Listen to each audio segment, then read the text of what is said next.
గత వారంలో విజయవాడ రూరల్ సింగినగర్ గ్రామాలను అతలాకుతలం చేసిన వరదకు కారణమైన బుడమేరకు పడిన 3 గంటలను పూడ్చినట్లు మంత్రి నిమ్మల రామానాయుడు తెలిపారు. మిలిటరీ సిబ్బంది కూడా మా కృషిని అభినందించారు. అన్ని ఏజెన్సీలు సమన్వయంతో కలిసి పనిచేయబట్టే యుద్ధ ప్రాతిపదికన పనులను పూర్తి చేయగలిగామని నిమ్మల తెలిపారు.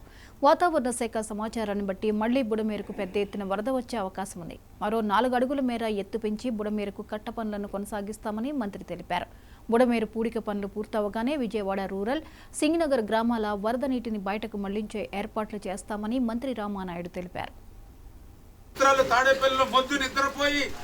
ఇసుకలో ఎంత వస్తుంది, లిక్కర్లో ఎంత వస్తుంది, ఏదైతే మరి విలువైన భూములు అమ్మితే ఎంత వస్తుంది, మైన్స్లో ఎంత వస్తుంది, నీ యొక్క ధనాన్ని సంపాదించుకోవడానికి మనసు పెట్టావు. కానీ ఇటువంటి బుడమేరికి నువ్వు పనులు పురమాయించక్కర్లా, శాంక్షన్లు ఇవ్వక్కర్లా. గతంలో చంద్రబాబు నాయుడు గారే మరి ఏదైతే 15,000 కాదు 35,000 క్యూసిక్లు నీరు ప్రవహించేటువంటి విధంగా టెండర్లు ఇచ్చారు. చంద్రబాబు నాయుడు గారి హయాంలో ఆ పనుల్ని నువ్వు కంటిన్యూ చేసి ఏదైతే ఆ లెవెలింగ్ ఏదైతే ఎక్స్టెన్షన్ కానీ ఆ లైనింగ్ కానీ ఈ బుడమేరకు చేసి ఉంటే ఈరోజు గండ్లు పడి ఉండేవా.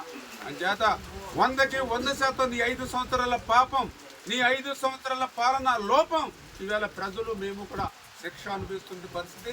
ఖచ్చితంగా ఏదైతే ఇప్పుడు మా ప్రథమ ప్రాధాన్యత రాజకీయాలు కాదు, ఇప్పుడు ఏదైతే ఆ గండ్లను ఏ రకంగా అయితే పూడ్చామో దాని నుంచి మరి ఏదైతే ప్రజలందరూ కూడా ఉపశమనం కలిగేటువంటి విధంగా రేపు భవిష్యత్ కార్యక్రమం కూడా తీసుకుని ఇప్పుడు విజయవాడలో ఏదైతే వాటర్ ఈ రోజు వరకు కూడా వస్తూ ఉంది కాబట్టి దాన్ని బయటికి పంపించడం ఇప్పటివరకు సాధ్యం కాలేదు, కొంతమేర పోయింది.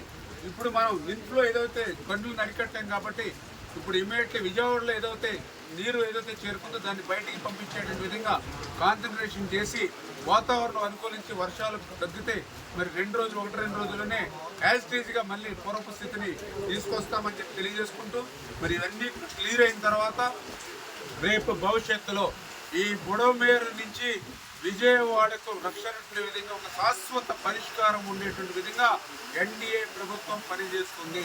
ఎందుకంటే ఈ బుడమేరు అనేది ఈ రోజనే కాదు, గతం నుంచి కూడా అనేక వరదలు ముంచెత్తి బుడమేరు అంటే విజయవాడకు ఒక దుఃఖదాయకమైనటువంటి పేరు ఉంది. రేపు భవిష్యత్తులో అటువంటి పేరు లేకుండా మరి ఏదైతే ఈ బుడమేరు వరద నుండి విజయవాడని ఏ విధంగా కాపాడగలుగుతామనేది ఒక ప్రణాళికాబద్ధంగా భవిష్యత్తులో కూడా నిర్ణయం తీసుకుని పనిచేస్తామని చెప్పేసి కూడా మీ ద్వారా తెలియజేస్తాం. తాడేపల్లిలో మొద్దు